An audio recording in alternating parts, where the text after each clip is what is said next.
Kiana, 6 a.m. here on your Friday, and we are waking up to some rain. Yeah, I mean, it's kind of a good sight to see. We definitely need it. Yeah. From time to time. I have not been outside since it really started. I can't wait to go outside and smell the rain. It always smells good, I think. Ooh, God. I mean, it depends for me. We're a little muggy in here today, Matt. Yeah, so I would love for it to not be quite so humid in this studio. And I'd say if you're over in Butchertown area, that probably won't smell too good either. Yeah, that's close. Yeah, same. I know. Well, anyway, we do have this messy commute that will be continuing for us this Friday morning. We still have the weather impact alert in place for some of these passing showers, but also the winds still are picking up at times. Close to 30 miles per hour have been some of the gusts we've seen this morning. So we are keeping this in place through the morning hours. Into the afternoon, this is going to be lifted, and we're going to continue seeing more dry conditions arrive throughout the afternoon. But as of now, still a breezy start to this Friday morning. Some of those winds gusting close to 30 miles per hour, like places here in Louisville, Shepherdsville, Elizabethtown.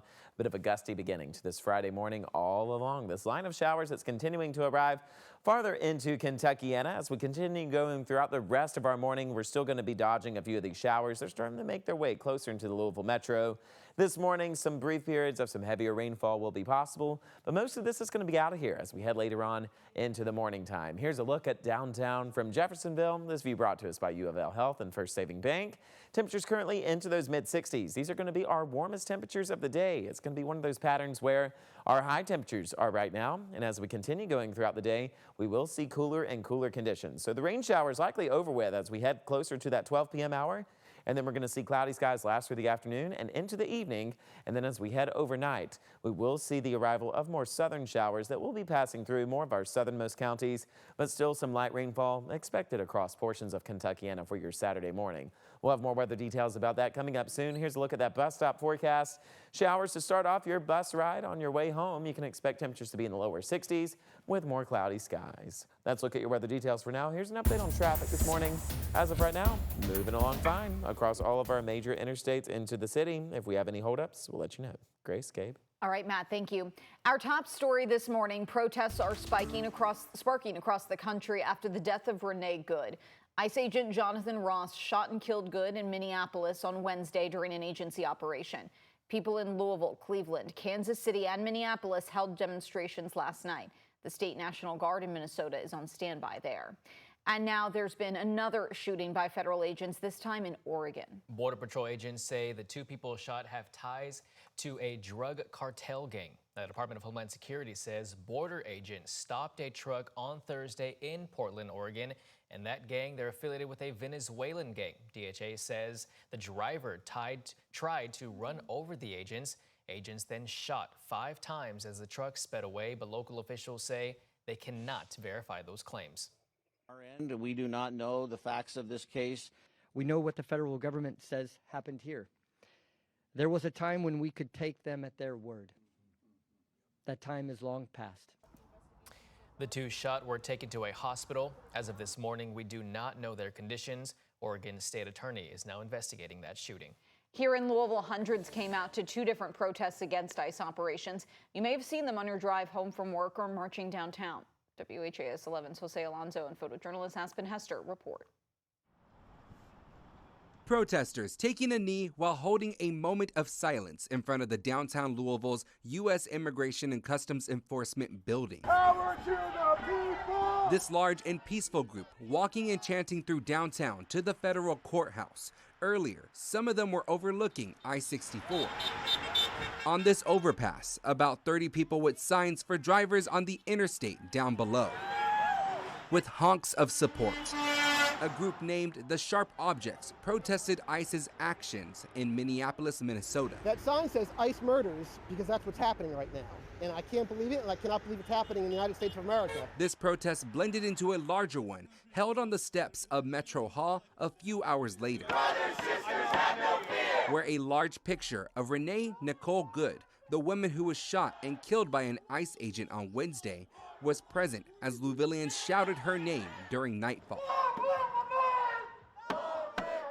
Federal officials like Vice President J.D. Vance defended the agent's actions. You have a woman who is trying to obstruct a legitimate law enforcement operation. Nobody debates that.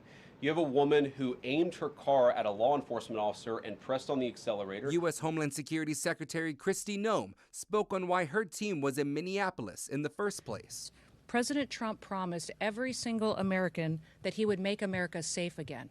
He promised every single American that he would work to protect them from dangerous criminals. The protests turned to the streets, following the familiar route from the 2020 protest over Breonna Taylor. These people are here because they're outraged. That's a great community too. Minneapolis, Louisville, great communities being torn apart right now, needlessly.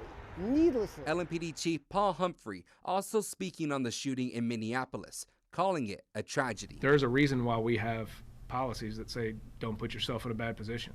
That's why we have policies surrounding shooting at people inside of vehicles. These Louisvillians walking in solidarity and remembrance, support for Minneapolis and for change within the federal government. Jose Alonso, WHAS11 on your side.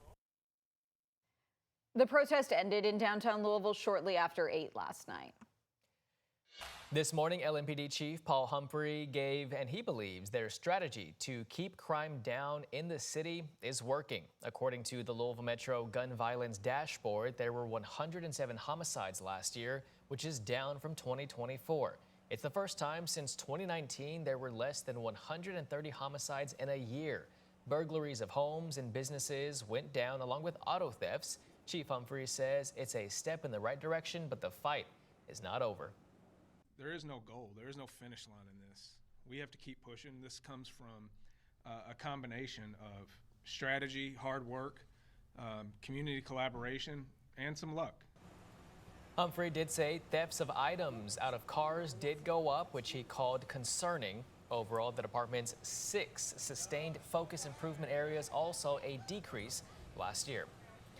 Have you seen this woman? According to LMPD, 39-year-old Shoshana Jones shot and killed another woman in the parking lot of the McDonald's on East Market Street.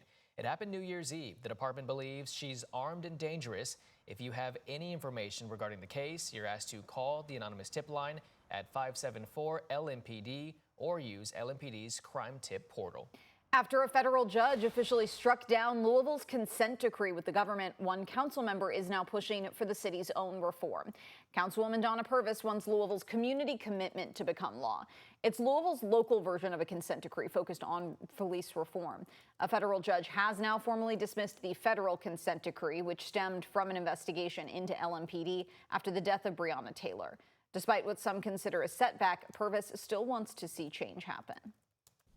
We will honor our commitments and enshrine our promises of higher standards into laws that all of us must follow, with real penalties for those who break those laws.